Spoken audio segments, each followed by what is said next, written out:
this is Kral Space. I'm reporting to you not live from my closet. Hi. Wow.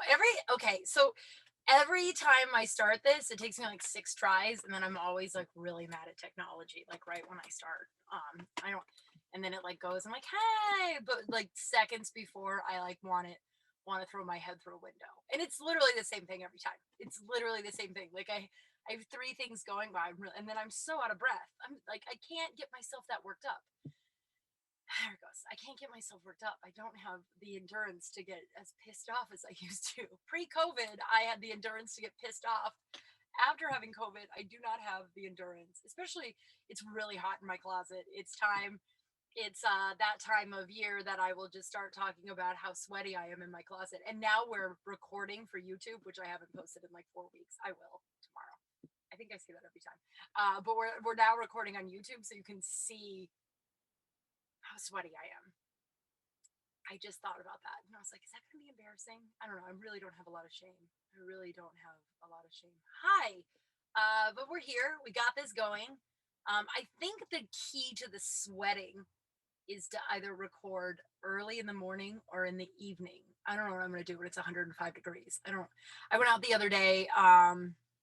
Where did I go? I went out in public for something, but nothing like big. It was like to the store. I can't remember, but it was like kind of hot. And I was like, oh man, I forgot. I get really sweaty in front of other humans.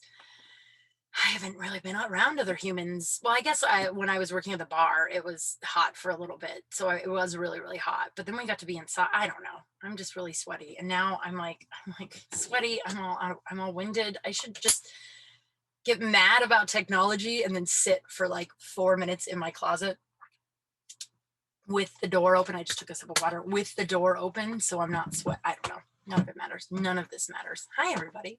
I'm getting my second vaccine tomorrow. I don't know what to expect. I think I've shared with you. I've read and I've been sent multiple articles, which is really, really nice actually, because it's helpful. They are finding that there's a part of my closet that's really dusty. I just put my hand in it. Yuck. How? There's dust everywhere, always. I just noticed my baseboards the other day and I was like, oh, those are the baseboards everyone talks about how you have to clean. Well, I haven't done that ever, so I guess that'll be a project soon. Anybody else? I thought I knew what the baseboard was, but I didn't know. I don't know. I guess I didn't believe it applied to me. Oh man, I just put my leg up. Can you see the hair? I don't know if this is like there's my knee, this part up, like from like the top of my shin to my knee. It's like really bare with no leg hair. I'm I am waxing. Now I'm all self-conscious about it. Sorry. I'm waxing my whole body tomorrow. I'll report back on that. So I've been growing out all my hair. So I think I shared like 3 weeks ago, I was growing out my armpit hair. So my armpit hair is like really, really long, and I'm gonna wax it all tomorrow, including my legs, with a new wax that I'm excited to announce and maybe give some discounts to everyone. I'm not sure. The company was like, yeah, we'd love to sponsor you, and then they ghosted me. So we'll see. I was like, I don't know, man. I'm kind of in love with your wax, and when I couldn't go to the waxing place like this time last year, we were on lockdown for like 3 weeks, and I had decided to try and wax my own vagina. I waxed everything else and I waxed my own vagina. It was really not fun. It was a mess. It was a mess. And I used like Sally Henson something. I don't know if you want to listen to it. It's like episode 3 or something. It's like waxing my own vagina. It's not a hard episode to find because it's labeled literally something about waxing. And it was a fucking mess. And then like my legs, it just wasn't worth the like, because like I've always been told like if you wax your legs it's so much better because you don't have to like the stubble is gone, then like like it's like your vagina. Like I've been waxing my vagina for I don't know like 15 years or something like that. I barely have any hair on there, so like it's just like once you rip it out enough you just barely have any hair. And I don't have a lot of leg hair in general. I think it's a myth that if you shave something it grows back. Like I think that's an urban legend because like I used to have the hairiest arms. I mean like hairy. I didn't think I was going to talk about this. I don't even know where I started. The hairiest arms. One time, so like I mean like embarrassing. Like I was one of the people that like had the real, the like someone who has like really thick black arm hair. I had that, and I was so self-conscious about it. Never dawned on me that I could shave it. It kind of dawned on me, like it was like, oh, I could shave this, but like the urban legend or the myth or whatever, I don't, the myth that if you shave something, it'll grow back thicker and grosser, right? Like thicker and hairier. And I was like, oh, my arms are already pretty messy. I don't want them worse. And then I went to college and I met my best friend Amy in college, who's still one of my dearest best friends, but met her and she shaved her arms. And I was like, you do? And she's like, yeah. And she like showed me how she did it. And she's like, yeah, I do it like every day, every other day. I'm like, aren't you afraid of it growing back thicker and hairier? And she goes, no, because I'm never going to let it grow back. Like, there's never going to be a time that I'm going to stop doing this, that I'm going to go, hey, I want hairy arms again. So, like, no. And I was like, oh, she's right. I had to take a breath. I'm sorry for the breathing. I'm sorry to breathe. So it's so hard to like when I Zoom with people, when people are like heavily sigh because they're like bored or annoyed. I have to do that all the time. And I'm like terrified people think I'm bored or annoyed. I'm like, no, I just had that upper respiratory infection and it apparently has affected me forever. Hopefully not forever, but like yeah, my leg, like it's the same as your legs. Like I was like, oh, I always will shave my legs, why? And I'm not worried about it growing back thicker or hairier. So anyway, I started shaving them every day, and then I'm so ashamed of this. I've been a mean girl in my past life. I was nicknamed Regina George at the bar called Big Wings that I worked at for years because I was a mean girl. Now, to be fair, that place was like a dog eat dog world. Like you had to be kind of a dick in order to get shifts, in order to get whatever. I was just better at it than a lot of people. Sorry, I know a lot, but like a lot of the girls there were fucking bitchy. So like there are a few that I'm like, ooh, like one girl I owe an amends to in my 12 step. Couple girls I wrote down in my ninth step amends. If you're not aware of 12-step recovery, I talk about it all the time. But if you're not aware of what the steps are, in step 9, you make amends unless it does harm to you or others, right?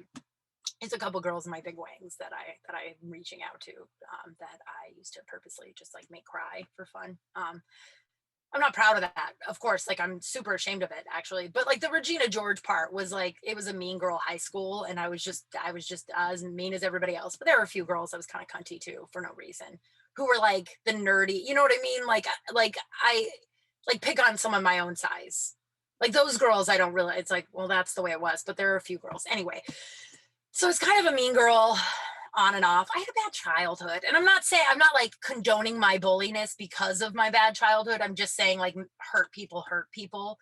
And that's how, I don't know, that's how I feel now when someone is like mean to me. You guys are just gonna, if you're on YouTube and you see a hair, it's just too hot to keep my fucking legs down in this thing. So if you see a hair on YouTube on my hairy legs, oh no, I'm human.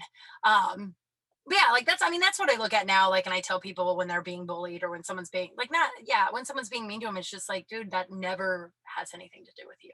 You know what I mean? Like, none of it's personal. Hurt people. And back in the day, I was hurt and I hurt people. And now I am, working very hard to become better than I was yesterday. And part of that process is reaching out to people I haven't talked to in 20 years to be like, or this girl, this one big wangs girl, I'm gonna find her on Facebook, I guess, and just, I mean, not like specifically be like, these are all the mean things I did to you, but just like, hey girl, like what, I don't need to tell you my amends, it's no one's business. But let me preface this hairy arm story of like, I used to be a mean girl, and I'm a reformed mean girl. And now I use my powers for good. But like I'll like, yeah, like I'm a good person, but I'm not nice. You know what I mean? Like yeah, whatever. I use my mean girl powers for good now. But then I was sitting in a science class. God, I failed college all the time. Like this was a semester I like went on academic probation, but it was like a science class where we had to get in a group for lab work, right? And God, and to be fair, this girl that I said this about was a bitch.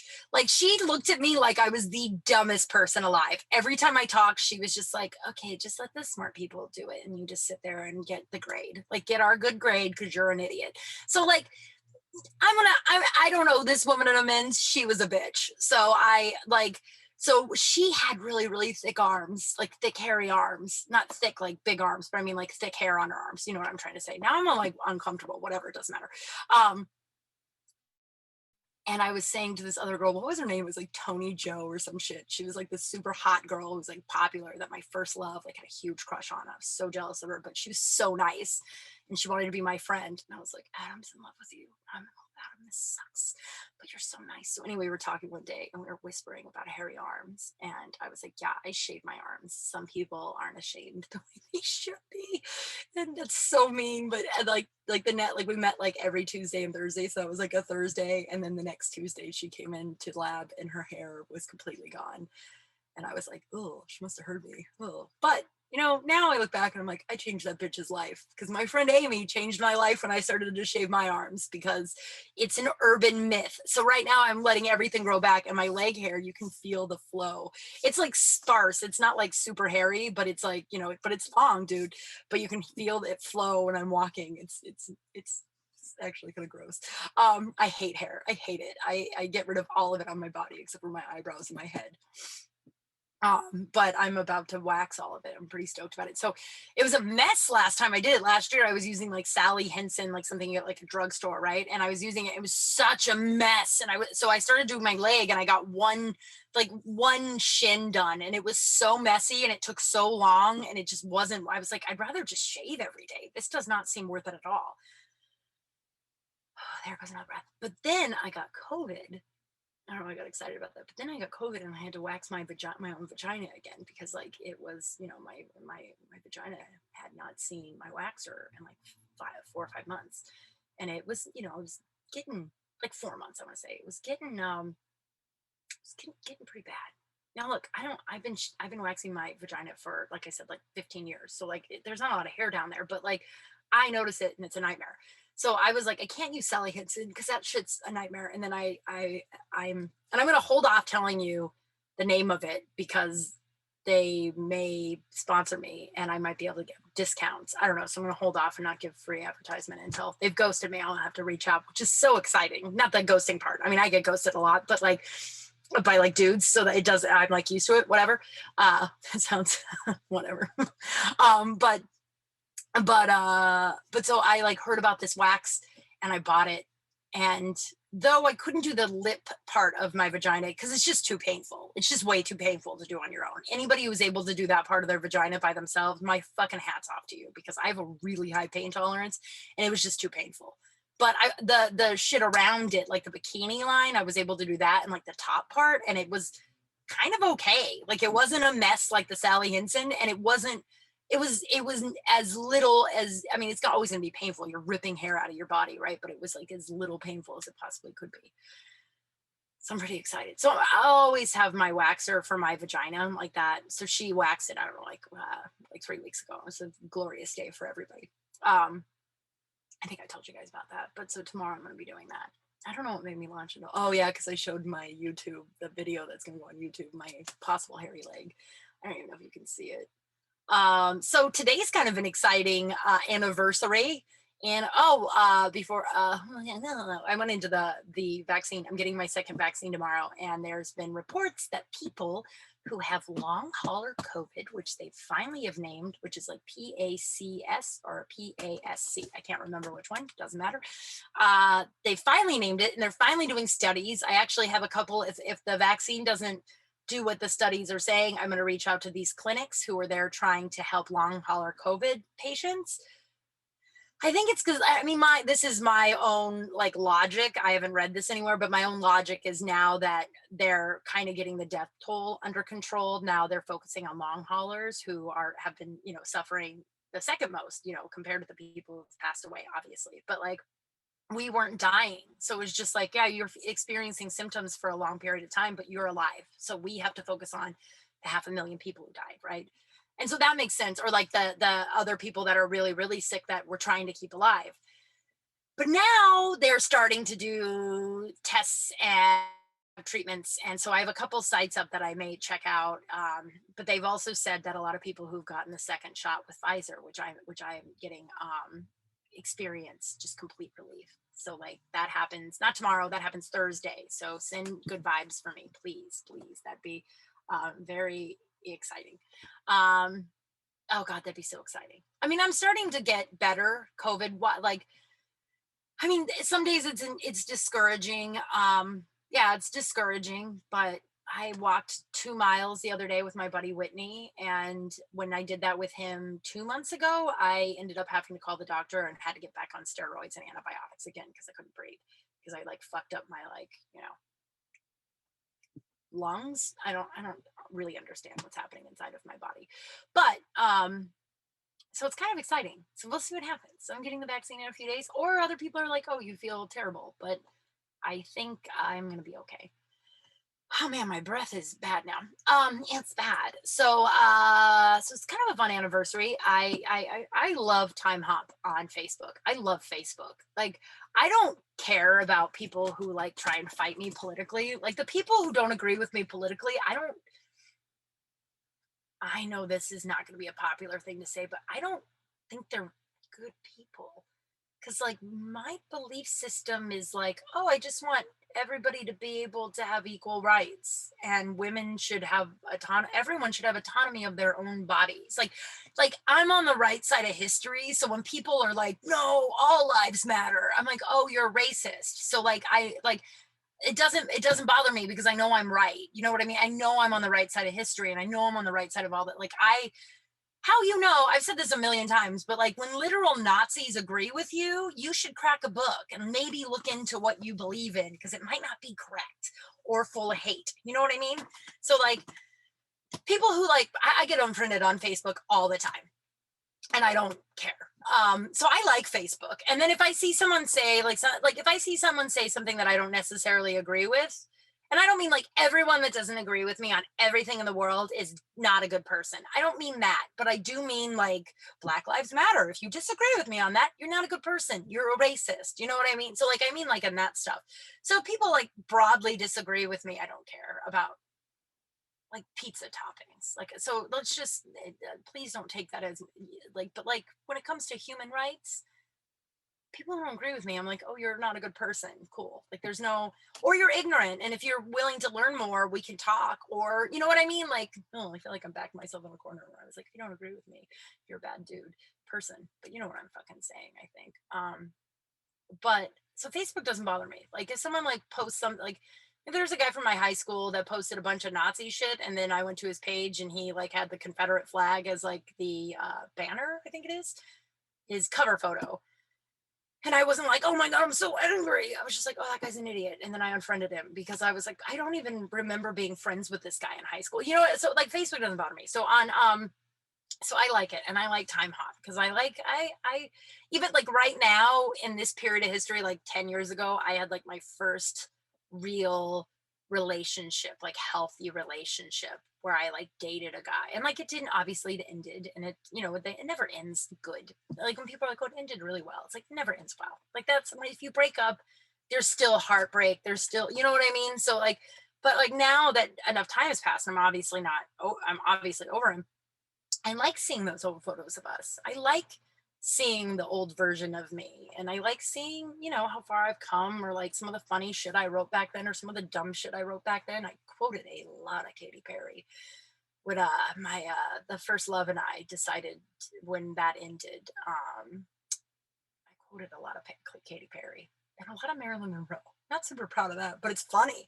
So I love Time Hop, and Time Hop showed me a year ago today I decided to create Crawl Space. Um, my buddy Matt Neal, that I've mentioned several times on this podcast, texted me. I was doing the weird. I don't know if it's weird, but if those of you who follow me on Instagram, I went through I watched The Walking Dead for the first time last year, and it blew my fucking brain out. It blew my fucking mind. It blew my fucking mind. Everything was just oh my God. And I just blown away every day. So I just started doing these Instagram stories of my reaction to stuff that people watched like 8 years ago, right? Like the first boyfriend I was talking about a minute ago, he was watching The Governor when we were together. And I was like, I watched part of it and I was like, this is stupid. I'm not watching it. So he watched it alone and I didn't watch it with him. Which in hindsight was kind of mean to me because he used to watch, what is that Kerry Washington show? I can't remember the Kerry Washington show is, but it was, I used to watch that, and then him and his mom and I used to email back and forth about Kerry Washington's outfits. I can't remember the shows, but he used to watch that with me. But I wouldn't watch Walking Dead. So I was doing these stories on, I'll post them on my YouTube. I was planning on like compiling them and putting them on my YouTube. I'm blown away by a lot of stuff. And I talk a lot of shit about Kral, who turned out to actually be one of the most, he grew up to be a fine young man before he died. Spoiler alert. So my buddy Matt Neal texted me, was like, hey, what are you going to do in the lockdown? You should start a podcast. And I was like, huh. And then I posted it on Facebook a year ago today. And I was like, if I did a podcast, would you guys listen? And if so, what should I call it? And a lot of people were like, yeah, absolutely. Oh, I just got really dizzy. There is one thing that's been going on the last week that's, it's not a lot of fun. I've had a pretty bad chronic headache, and I've been getting really dizzy and really nauseous. Oh man, it'll be all right. Unless I pass out in here. I always think, thank God I'm recording, because if I puke or pass out, it'll be shitty in the moment, but it would be really funny to watch later, right? Maybe that's how I go viral. So if I puke or pass out during my podcast. I like posted that, and a lot of people were like, oh, because of your Walking Dead rants. I love those. I don't even watch The Walking Dead, so I would listen to your podcast. And then my buddy Dave Neal, no relation, which is really funny. I got them to kind of have a conversation on Facebook today to see if they know each other or they're related, but I guess they're not. Maybe Neal is like it doesn't sound like a totally like uncommon name. Anyway, not related, don't know each other, I don't think. He was like, he suggested Crawl Space, and Crawl Space was born. And then my friend Mike Savage gave me advice that I can't remember if he DM'd me or he commented, but I'm going to say it here just because I don't know. It's not only in that moment, but also in a lot of things, creative endeavors that I've been doing over this last year. I've heard his advice. He just said, yeah, do it. Don't think about it. Just record it. Do it. And he's so right. I talk to so many people who want to do podcasts or shows, and then they get so caught up in the planning, because the planning is a great procrastinating tool. And I've done that before, where it's like I've wanted to do a podcast where I talk about my childhood and talk about depression and all of that stuff that I'm finally doing now for years, for 7 years, I want to say. But I've always been so scared to talk about it. And I think that if I would have started it 7 years ago, it wouldn't have been what it is now. I wasn't ready to talk about all of that stuff, nor was I was in deep denial about my dad. So like, it wouldn't have been what it is today. So you get where you're supposed to go when you're supposed to get there. But saying just like, do it, don't think about it, just do it, was like something that has guided me this last year, and got Crawl Space. And then the numerous people, all of you have listened every week. The people I knew, the people I didn't know but now know, that have we have like a fun internet friendship. I just appreciate it so much. So like a year ago, right today, I was like, yo, I should start. Well, someone said it. Matt Neal said I should start a podcast, and I was like, I should start a podcast, and I posted it, and then we're at episode 51, which is really creepy because I just got done researching Area 51. If you don't know, I have a show with comedian Kelsey Lane on Stereo app, live every Tuesday and Thursday, and we learn stuff. We used to do conspiracy theories, but then we both started to believe them all. I'm still convinced Paul McCartney died in 1966. I am going to record a bonus episode about that if you care to hear it. I won't make it the weekly Crawl Space, because I feel like there's only the way I've cleared a room in my life. There's 3 ways. I talk about my Buffy the Vampire Slayer action figure. I talk about how much I do not like Oprah. I know it's not a popular opinion. People get very upset about me not liking Oprah. I don't know, guys. I listened to a psychic talk to her, and he was like, yeah, the only reason why, like, he was like talking about how lives are like past lives and what life she's in. And he's like, and she's like, and she was upset that she wasn't the most advanced life. God, I hate her. She's like, what do you mean I'm not number 10 on the life scale? Like, you don't think I've been here as like, I'm not an old soul. And he was like, well, you can tell, like, you will level up when you start to let go of what people think of you and do more good. And yeah, that's the thing that's always bothered me about Oprah. She's too worried about her fan base. She's arguably one of the okay, well, but she's arguably one of the most powerful people on the planet. And she has been mums the word about all the shit that's going on. Yeah, she interviewed Meghan and Harry, Prince Harry and Meghan Markle. Yes, she interviewed them, but that is the most she has said about all of this. And like before with like Trump and everything, like I did ease up on her when she said she wouldn't A, run for president, and B, she did Times Up at the Golden Globes. I don't know award shows very well, but so that always clears the room when I talk about but yeah, Oprah would, if she were to use her power at the level that she could use her power, I would have way more respect for her. But instead, she gives her, I don't know. And then once she also said that it was cool to tip wait staff 10% in because the economic times were hard. Fuck you, Oprah. Fuck you. But that'll clear a room. And then also when I talk about how I think Paul McCartney died in 1966, a lot of people think you're crazy when you say things like that. So after we did conspiracy theories on stereo for I want to say like 2 months, Kelsey's boyfriend and my friend were like my male friend that I weirdly secretively, what is the evasively talk about sometimes in here. They both were like, yeah, I think you guys are too gullible to do a conspiracy theory podcast. Cause like Kelsey, I guess, came out in the living room one day after like being down a rabbit hole of some conspiracy theory. And she was like, none of us are armed. Are any of us combat ready? And I'm like, Paul McCartney died in 1966. Now, I don't think the aliens helped Hitler, but like, there's some stuff in that story that you're like, could be. I don't know, dude. But so now we do learn stuff. So if you want to hear that, it's a pretty good time. We sometimes we do fun stuff, sometimes we do harder stuff. Like I did MLK, where we talked a lot about the history of that and just how fucked up they were to him. And then she talked about indigenous people a couple of weeks ago, and that was so. Sometimes we do really serious stuff, and then sometimes like today I'm going to do Area 51, but not the conspiracies around it. I don't know, dude. I just read a whole bunch of stuff and like, yeah, the government's secretive about it. But I just feel like if there was alien, I'm going to talk about this tonight. But if I feel like if there was aliens or alien shit at Area 51, we wouldn't know about it. There wouldn't be this big, you know what I mean? Like it wouldn't be this big, like there's like tourist attractions outside of it. Yeah, I don't know. And then I watched the documentary, and the guy kind of seemed credible, but then it's just like, but he's just some guy, and there's literally no proof of anything he's saying. I don't know. So if you want to hear about Area 51, well, you won't be able to because I'm recording this before I record that, and this isn't come out till tomorrow. I don't know what I'm saying right now. I'm really hot. Oh man. So let's see here. I'm getting the vaccine tomorrow. I am blanking on what I wanted to say. Wow, I don't think that's happened. It's been 1 year, 51 episodes. I finally blanked on what to say. Oh my God, what? So in addition to making my amends, so I'm on step 9 in my program. So I'm making the rounds and making my amends, which so far has been a pretty beautiful experience. It's kind of uncomfortable. And I mean, there's one person who just never responded to me, which kind of sucked. I mean, I wasn't like I'm making an amends in a text, but I was just like, hey, can we talk? And it appears they have blocked me. But so it's been, but I mean, like that's to me, that's God runs the show. The universe runs the show. It's not up to me. And some of the amends would do harm to them. So it's like I'm gonna write a letter to them, and I'm gonna burn it, put it out in the universe, not make a living amends, which is like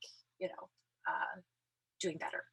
So like I bullied a kid in high school or in junior high, and I tried to apologize to him in high school, and then I tried to explain the bullying to him, like what, because he was like, no, I don't remember. And I was like, remember, I used to. And then I would explain what I did, and he was like, no, I don't remember. But you could tell in his eyes, he's like, bitch, I do remember. I don't want to talk about it. So like, I don't need to reach out to that guy and be like, I'm sorry for the initial bullying, and then the second bullying when I was trying to bully you into accepting my apology. Like, I don't reach out to that guy. I write that guy a letter, I burn it, and then I make a living amends by not bullying people, which I really haven't done for years. But that guy's still in my mind a lot. So ugh. I don't know, man. I had a really fucked up childhood. So A lot of kids that had fucked up childhoods acted out. It's actually, I'm actually doing pretty well for the childhood I had. I've done a lot of research on serial killers recently for my Learn Stuff show, and I had uncomfortably similar childhoods to most of these serial killers. Like, I had a worse child than Jeffrey Dahmer. Like, wrap that around in your head, what I'm saying is, like, I bullied a few people, but I am going to make amends for it. And so I'm in the amends process, but I'm also going to talk about something very uncomfortable for everybody. I'm also in a money journey. I'm financially secure right now. I mean, I am on unemployment, but I've been able to save some, and I've been get, a little money here and there. And my credit score is good. Like, but like and I have savings and low debt, like that whole thing. But like, and money is such an uncomfortable topic. It's such an uncomfortable topic. Um, it's so weird because I mean, I've been reading a lot of books about abundance and how we treat money. And it's just such an odd thing because it is like, if we like, money is energy. Money is an object that we have assigned energy to, right? Like, money's man-made, and it's really just a piece of paper that we assign energy to. And I'm trying to shift the energy I've assigned to it, because most likely when the energy you've assigned to money is from, you know your upbringing. I get really uncomfortable around people who openly talk about how broke they are, and they're like bummed out about it. It's just like, oh, it's just such bad energy where they're like, oh, I'm so broke. And it's just like, well, yeah, your money hears that. I know that. I like, and the manifestation. I mean, I believe fully in manifestation energy, like begets like. I fully believe in all that. But when you talk to people who don't understand it, you look voodoo-y. Um, but it is true. And so in my life, I have this like fear. Okay, I have a fear of looking stupid. That is like, so I've been doing a lot of writing about my fear of success, fear of failure, fear of getting more money, all of that stuff. I've been doing a lot of writing on it in the last like month or so, or 2 months. I started in February, so I don't know what month it is. 2 months. Um, just trying to uncover my narrative around money, because I know that I have a shitty one. Um, because anytime I've ever gotten a lot of money, I get rid of it really quickly. Because I don't believe I deserve it. You know what I like? I don't believe. I don't know. There's a lot of stuff. I'm still uncovering it. My parents were really weird about money. My mom's socioeconomic status was mostly dependent on who she was dating. She dated this like millionaire one time, and he used to have one of those huge. He was terrible. I hated this guy. He used to have one of those long tables where you would sit one chair at the end and on the other. My cousin Cheryl and I used to eat ice cream on that table and act like we were kings. It was a good time. I puked in that guy's mansion in Durango. Got in a lot of trouble, which is not a thing you do when a little kid pukes. Like, I got screamed at for getting sick in the middle of the night. God, my parents. But so like my mom's socioeconomic status always just kind of depended on who she was married to, who her boyfriend was. And so I know that my like uber independence is like to not become that. But then also my dad used money as a controlling tactic, like a way to like, if I- it did like as a controlling tactic, like, you owe me something because I pay for you. You owe me something because I provide shelter. Now that I'm older, like, my little kid brain, that's what that looked like. But now that I'm older, I'm like, no, dumb fuck, you were my parent. Like, those things were the bare minimum. You literally did the bare minimum, and then you compiled a bunch of abuse on top of it. So like, there's no medal here for like keeping me alive. But my little kid brain, the way he presented it was, you owe me something because I provide food and clothes and shelter to you. And so those tapes I've been working to change. And because that's also my issue when I go on like dates. Like, if a guy doesn't pay for me, I'm like, oh, I'll never. And I don't mean like all dates. Like, please don't send me DMs about this. The check dance is like one of the most controversial things out there. But if you take me on a date, I expect you to pay. I'm sorry. I'm sorry.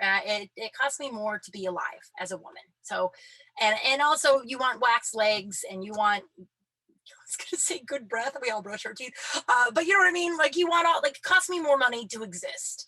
And if you ask me on a date, the chivalrous thing, I like chivalry. So a lot of this check dance gets a lot of people heated, but that's how I feel. I don't think I'm actually, that's part of the book I'm writing that's coming out this summer. There's no right or wrong answer. That's just personally how I feel. but I don't think that that's forever. You know what I mean? Like, I'm not the girlfriend that's like, you pay for me always. There are women like that, and I don't think that's wrong either. Like, I think that, like, I don't know, we all get so caught up in judging that kind of shit. So, by the way, going back to like what I said earlier when I was like, if you don't agree with me, you're wrong. This is the sort of thing I'm talking about, that I don't buy into that. I mean, like, big issues like abortion and racism. That's when I'm like, if you don't agree with me, you're wrong. But with the check dance, if we don't agree, that's cool, because like, you don't have to date me and I don't have to date you. Do you know what I mean? Like, so that, like there's, I don't believe there's any wrong answers. There's some women who get upset when a man pays for them because they like feminism. There are some women who take it a little too far and yell at the dude, which then makes, I don't know. So it's a fucking mess right now while we're trying to find the equality. But what am I saying? Oh yeah. So if I have this weird thing about dates, like, if he doesn't pay for me, then I don't feel worthy. It's like a worthy thing, or that like I don't, and it just like, I don't know. I like a chivalrous dude, but if he does pay for me, I'm uncomfortable and I feel like I owe him something. So I'm working through my own thing. So if that you're listening to this and pissed off at me, know that I don't fucking know what I'm doing at all. So those are my opinions about it. But I do like a dude to buy me dinner. I do like chivalry. I love chivalry. Um, what was I saying? Where was I at? Oh, the money journey. So then I also like, so I was writing down like what I'm so afraid of about like like I'm as you know, this Saturday is first time I'm going to release this podcast with a guest, and it's twice a month. There are going to be segments called Crawling Up with. This week it's Crawling Up with Michael Malone, who is so funny. I'll tell you more about it at the end, um but like, I'm so scared for that to come out. And so I asked myself, I'm like, what are you afraid of? And I'm like, I'm afraid I'll look stupid. And it's like, okay, it's I always am afraid I'll look stupid. That is my core. Like, if I put like this guy, my friend, I guess I'm seeing him, the guy I'm seeing, like, I'm afraid to go all in and trust him fully, because I'll look stupid if he ends up not being who he says he is, or if it doesn't work out. If if my book comes out this summer and nobody buys it, I'll look stupid. And I was like, what is that? Like, what a juvenile thing to feel. But like, in my heart of hearts, that's what I'm terrified of. When I go to an open mic and I fail at comedy and no one laughs, and it's mostly my peers that I'm afraid of, what they think if I'm not funny. I'm afraid I'll look stupid. And so I was like, okay, let's explore this I'm afraid I'll look stupid feeling, right? So I started writing about how I'm afraid I'll look stupid and where did that come from.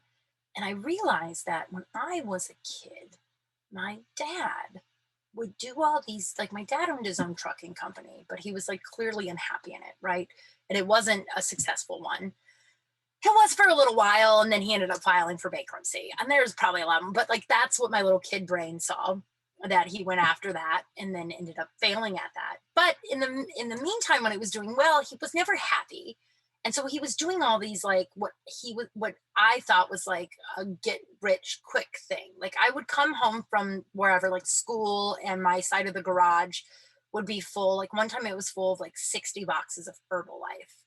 I was like, all right. So I walked inside and I was like, what the fuck is in the garage, Dad? And he was like, oh, it's Herbalife. I'm going to start selling Herbalife. And then he didn't. And then that was just sat in there. And then, one day after like 2 years, he had to like get rid of all the Herbalife. Like, he just, and my little kid brain was like, oh, he looks stupid because he failed. And then like another time he had a bunch of vending machines. And I came home and I was like, what's with the vending machines, dude? He's like, oh, I'm going to do some vending machines. And then that never took off. And in my little kid brain, he failed and he looked stupid. So it's like an inner kid thing. And now that I'm looking at it, I'm like, no. I mean, first of all, if my dad would have done Herbalife in the 90s, I would probably be rich right now because he died and I would have gotten that. You know what I mean? Like, the Herbalife was like lucrative in the 90s. And I think people still make money on it now. But he didn't go after it. And like, my little kid brain didn't know that. I just knew that he failed, right? I knew that he failed and that he looked stupid in my eyes. But really, like, now as an adult, I look at it and I'm like, my dad was suffering from crippling mental illness, a drink problem, and just all sorts of underlying issues that like contributed to him not doing any of the legwork that would have made these businesses successful. But I didn't see that as a kid. So I grew up thinking that if you try anything and you don't do it perfect at first, you're going to look stupid and you're going to fail.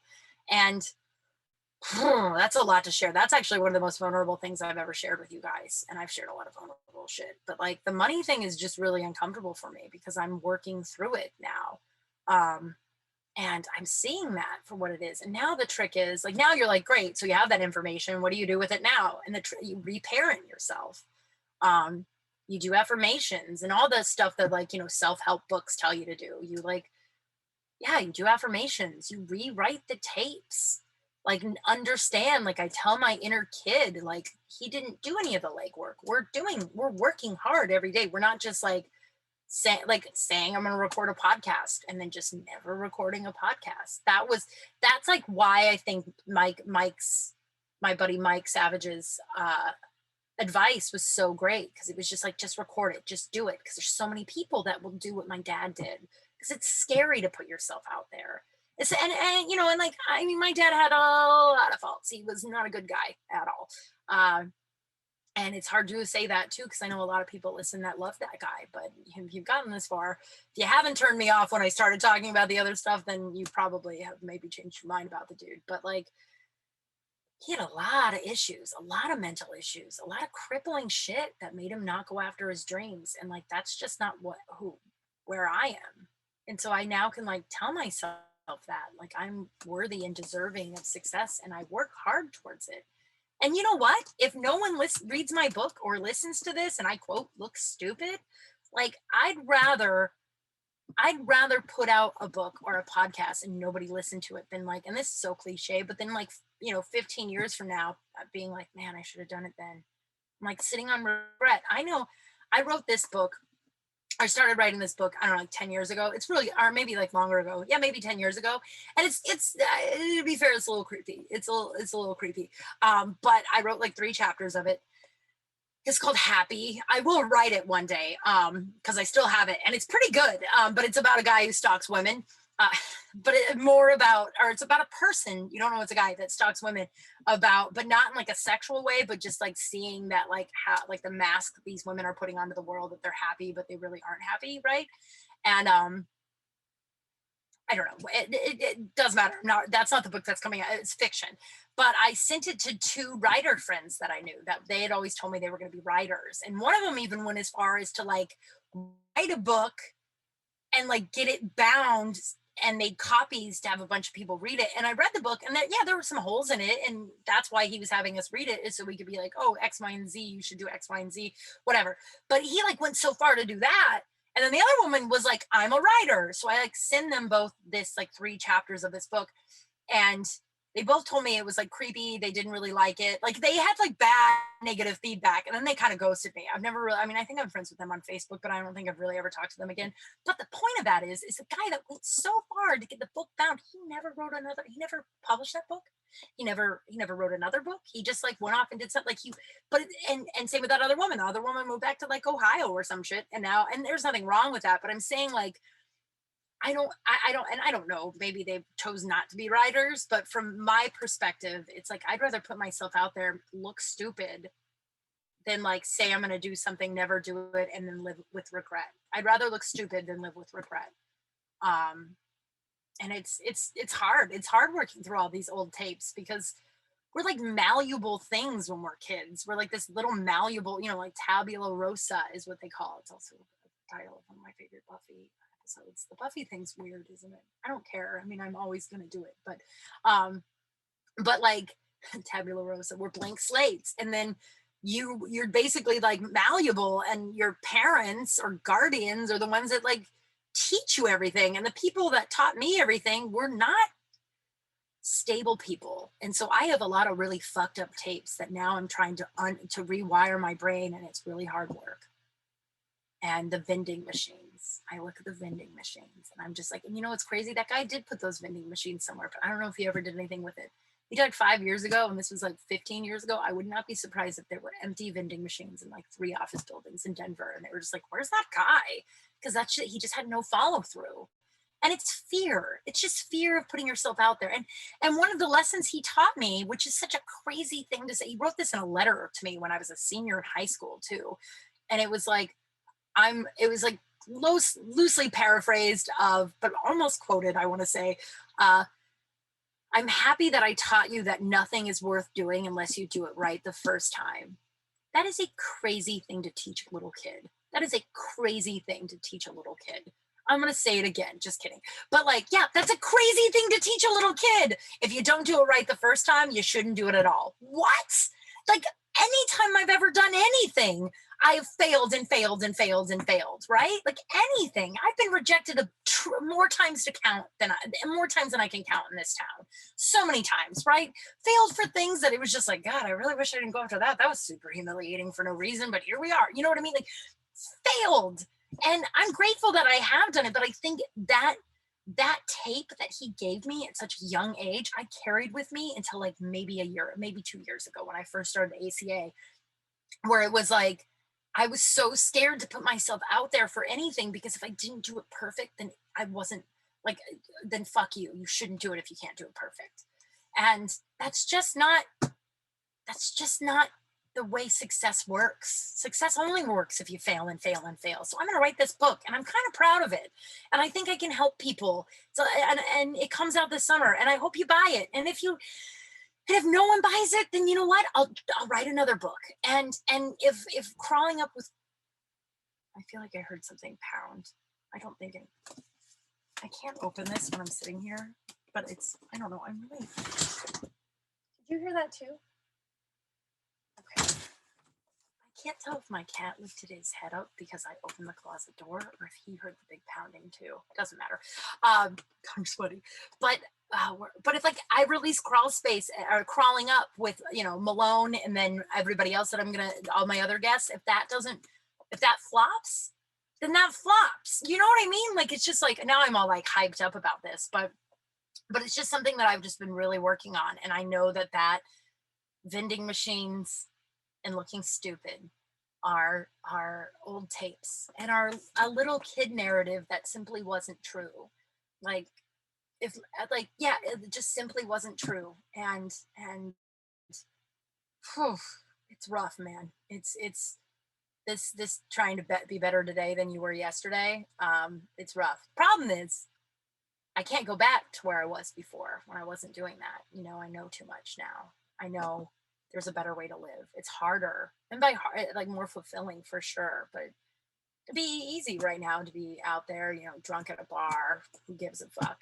But it wouldn't be because inside I didn't feel good when I did all. Like, it's just such a weird trade-off because it on paper it looks easier to be out there partying and not really caring and just like whatever, not like and there's no offense to anybody who's in that part of their journey, but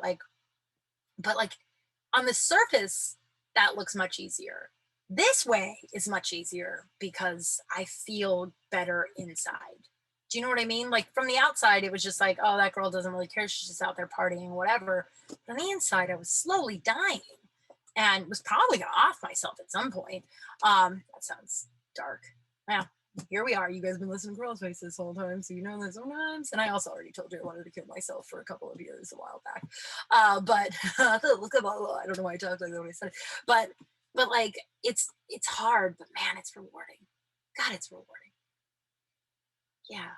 So just, God, thank you. I mean, I know like last week was episode 50. This week is the year anniversary of Crawl Space being born. And I think next week is the year anniversary of the first episode. So we're just going to be celebrating a big anniversary in these 3 weeks for the next, hopefully 45 years. I don't know if Crawl Space will go on for 45 years, but it'd be kind of fun if it did. Maybe, I don't know, 45 years is a long time. I don't know why I went there. It doesn't matter. But yay. So thanks for listening this whole time. God, let's do I'm One Lucky Broad. I am one lucky broad because, God, like a year ago, someone told me, dear friend Matt Neal told me to do Crawl Space, do a podcast. I put it out there on Facebook, and just like the humans in my life, some I know really well, some I don't know at all, some I know kinda, showed up with so much support and encouragement. And I'm one lucky broad that I have so much support and encouragement in my life. I know I say that all the time, but guys, there's not a lot of it out there. There is, but there's not. Like, there's a woman that I used to work with at Wings, and then I worked with her at Flappers as a comedian, and now she's an actress, and she's been in a bunch of movies, and now she's on in a movie that comes out I think this summer. I'm very excited about it. It's about a sorority house, and I love teen movies. I love teen and college movies, and I love horror movies. It's like my secret. Well, it's no, I mean, you know how I feel about Buffy the Vampire Slayer, so it's not really a secret. But she's gotten to the point in her career where she is on the cover of the movie poster, right? She posted it, and I was like, oh my God, I was so excited. And she was just like, oh, thank you so much for your support. And I was like, God, we don't do that enough, humans. I mean, some of us do, but and we all know that if someone is just like, ew, she's doing this, yuck. We know that is more about that person. Like when I used to bully people, it was like more about what was going on inside of me than that person. You know what I mean? But it's just like, I'm one lucky broad because I have so many people in my life that are just such a cheerleader of mine. The cheerleaders are so loud that the people who tell me that I'm not good enough, or the people that make fun of me behind my back, those voices are so low now that it doesn't even matter, because my cheerleaders are so loud. And my number one cheerleader has become myself, which is like mind blowing. I never thought that I would get to the point where I'm like, I love myself so fucking much. I'm my favorite person. And like, I just am one lucky broad that I have so much support around me, and that I've gotten to the point where I am my biggest supporter. And there was a time where I did not think I was good enough for anything. So what a year it's been, huh? What a year. You ready for some poop scoop? This was like one of the first jokes I ever wrote, but I'm going to tell you what, my best friend from high school, I used to ask a lot of people, obviously I asked a lot of people if they had ever pooped their pants before. It hasn't changed now. I have a whole segment called the Poop Scoop Booty. Damn it, one of my friends sent me something on crawlspace@gmail.com about the poop scoop, and I also have a couple of other stories that I'm going to read, and I would love it if you sent in your own poop scoop stories. Crawlspace@gmail.com, KRALSPACE@gmail.com. Tell me how you pooped your pants, or any fun poop stories, any embarrassing, fun, wild poop stories, dude. I live for them, and I will read them on air, and I will ask you questions too. Like, do you want me to say your name? Do you want to be, whatever, like you can be anonymous. You don't have to be anonymous. Roger was like, yeah, I want everybody to know that there's 4 poop stories. He has more coming. How great is that? But so I've always been pretty fascinated. So I asked my best friend from high school. She was here visiting me in LA, I don't know, like 10 years ago. And I asked her if she ever pooped her pants, and this is the act out. I was like, have you ever pooped your pants before? And this is her response. She went, no.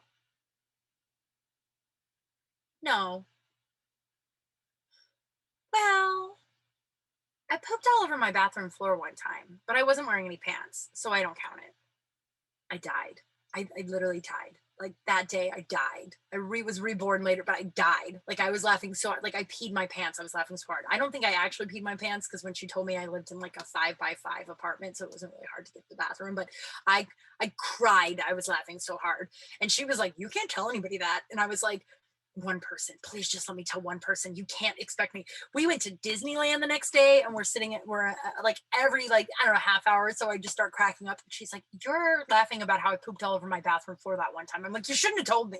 You shouldn't have told me. Like, I'll never be able to unlearn that information. I did make it one of my jokes. She knows that it's one of my jokes, I think. I don't know. We used to be we were really close, and then we became adults. She got married, had a kid, and then we talked at the beginning of the pandemic. And it's like one of those things that I'm like not sure. I never heard from her again, because I got really heated about masks, and she got really uncomfortable. So it's either she's an anti-mask or a Trumper, or I was just that angry that she's like, oh, Kim's mad now. I am. You should be. A lot fucked up shit's going on right now. But so she's like, you can only tell one person. And then I came back from the store, and she's like, how many people did you tell? And I literally told anybody that looked at me. I was like, my friend pooped all over the bathroom floor one time, but she wasn't wearing any pants, so she doesn't think she pooped her pants. But she for sure shit all over her bathroom floor. It was like a food poisoning situation. You know what I mean? Like, that's the question. I mean, it's not really a question, but I've heard one person say that they would pick puking on their floor, or puking in the and poop in the trash can, you've had food poisoning, there is always that moment where you're like, I gotta do both at the same time. Which do I do in the trash can? Almost everybody I know says puke in the trash can, but poop, I feel, no, I guess if your food poisoning is pretty liquidy, so they're both probably pretty liquidy. I was gonna say poop would be easier maybe to clean up, but I guess not. But there's nobody that I've met one person who was like, yeah, I'd poop in the trash can and puke in the toilet, but it's who it is escaping me. But I remember being floored for like 2 days. But like, yeah, so it was a food poisoning situation, and she didn't know she was gonna poop, but she was like naked because she was puking. I don't know. It was really hard for me to get the whole story because I was crying. I was laughing so hard. But she was naked for some reason, and then she was like puking, and then she just like shit all over her bathroom floor. So I like had this joke for a while that I like acted the whole thing out. And then this girl that I knew that she was like, she's like, you really ruined my life with that whole pooping your pants joke. And I was like, why would that ruin your life? She goes, well, like before I like never pooped my pants, and now that like I know it's so common, I like have been pooping my pants like every other week. And I was like, what? And she's like, well, like, I was like, no, I don't. She goes, well, you said like it's so common that everyone does it. And dude, I stand by that. I'm going to make a t-shirt that says, you've either pooped your pants or your time's coming. Everybody will poop their pants as an adult. And I don't mean like old shit, like when you're like in hospice and you can't control your bowels and your sphincter stuff is gone. And I don't mean when you're like a kid and you're like, your sphincter stuff is gone or hasn't developed. Your sphincter must doesn't matter. I don't mean those two. I mean in your adult life at this age, like when you're like a functioning, your sphincter's functioning. If you haven't pooped your pants, your time's coming. And so she was just like, yeah, like before you talked about how many people would poop their pants, I would just like never gamble it. Like if I thought it was a fart or a poop, I just like would go to the bathroom. And like now, like I just sort of gamble it because I feel like everybody like poops their pants. I was floored. I was like, what? And she goes, I mean, it's fine. It's usually like a 1 or 2 Taco Bell napkin situation in your car or something. Like it's never that big of a deal. This same friend told me that one time she was like sitting and like she felt something. This is so gross. She felt something in her butt while she was talking to someone, like not in her butt, but like in her underwear. But it felt like something like had dropped down her pants, like a piece of food or something, I guess. That's how she described it. Like how when you feel like when you eat and then something drops down your shirt, she said it felt like in her pants. So she was like, that's weird. She's talking to the person. She reaches around back to like pull out. She thought it was like a peanut or something. She pulls it out and she's playing with it in her hand. And then all of a sudden she starts to smell something really bad. And then she like looks down and it's like a tiny turd that was just in her pants and she just pooped her pants.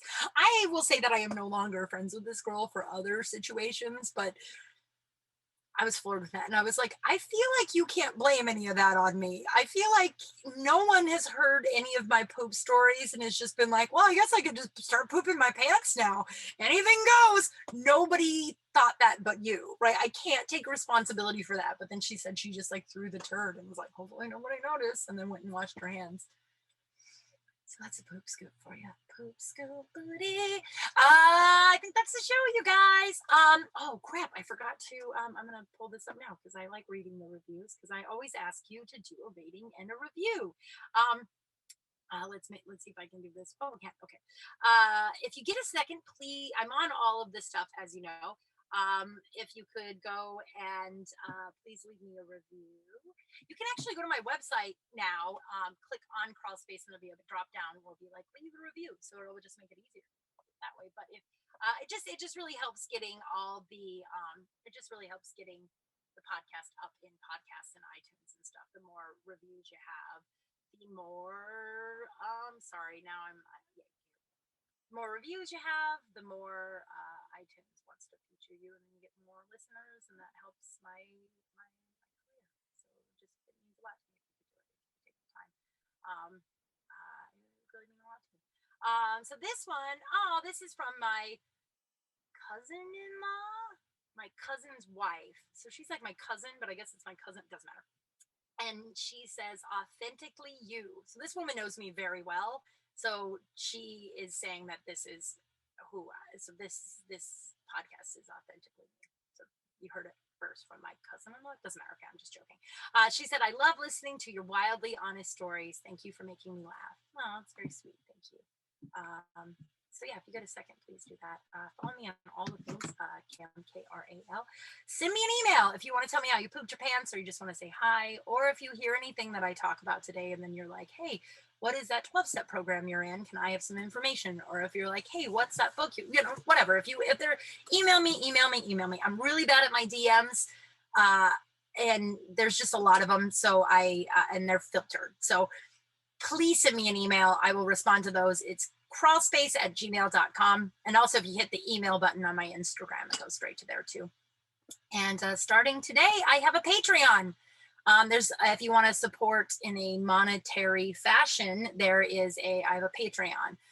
So if you go to my website, it'll be on the drop down box as well. And I don't know, I kind of felt weird doing it, but it's been encouraged, and a lot of my friends who have podcasts have done it. Now it's been a year, so I feel like it's okay to do that now. But there's different levels and different things you get at different levels. But always the Wednesday, and then the now twice a month Saturday will be free to listen to. So if you have an interest in supporting me in that way, I would love it. But if you don't and you're not able to, don't feel like you have to. I love that you're listening to me here. It just means the fucking world to me. I don't know if I can ever say that enough. I had no idea that I would have people that actually would want to live. Strangers that were strangers before this. I had no idea that people would want to hear what I have to say this much. So it just means so much to me. But if you want to look at the Patreon and all that stuff, go to my website, kimkral.com. And under Crawl Space, there'll be information. And this Saturday, I am now doing a guest every other Saturday with, it's called Crawling Up. This week I have Michael Malone. It's kind of a long one because I interviewed him last year.